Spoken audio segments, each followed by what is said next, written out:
মই এজনী নাৰী হয়, মই এজনী ছোৱালী হয়, মই এজনী মহিলা হোৱাৰ গৰ্ব।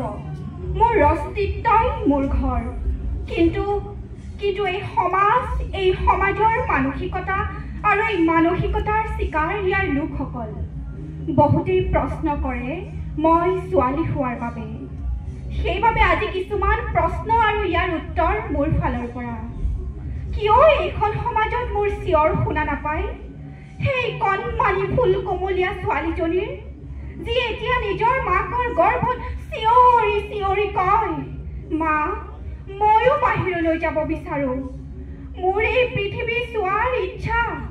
ময়ো বিচাৰোঁ মা দেউতাৰ নাম উজ্বলাব। কিয় এইখন সমাজত ছোৱালীৰ যন্ত্ৰণা দেখা নাপায়? যি নিজৰ মাকক এনেকৈ কয় যে মই পঢ়িব বিচাৰোঁ, মই আগবাঢ়ি যাব বিচাৰোঁ, দেশৰ নাম উজ্বলাব বিচাৰোঁ। কিয় এইখন সমাজত ছোৱালীৰ চিঞৰ দেখা নাপায়? যিয়ে এই দিনৰ পোহৰতো সুৰক্ষিত অনুভৱ নকৰে।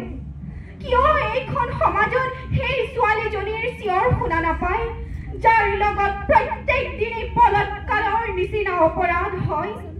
কিয় এইখন সমাজত ছোৱালীৰ চিঞৰ নুশুনে, যাক ন্যায়ৰ কাঠঘৰত কেৱল অসফল হোৱাৰ পথ দেখা যায়?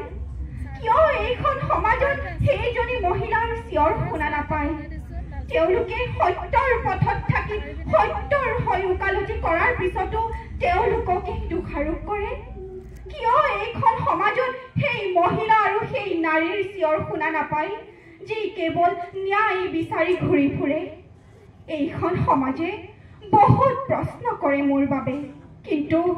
কিন্তু আজি প্ৰশ্ন এইটো নহয় কোনে মোক ক'ব বিচাৰিছে।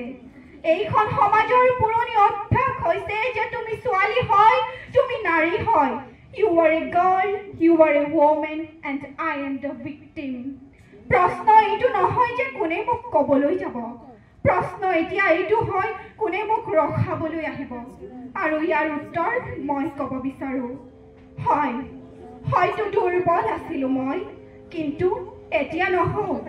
নিজৰ শক্তিৰে ন্যায়ৰ বাবে সকলোৰে লগত যুঁজিম।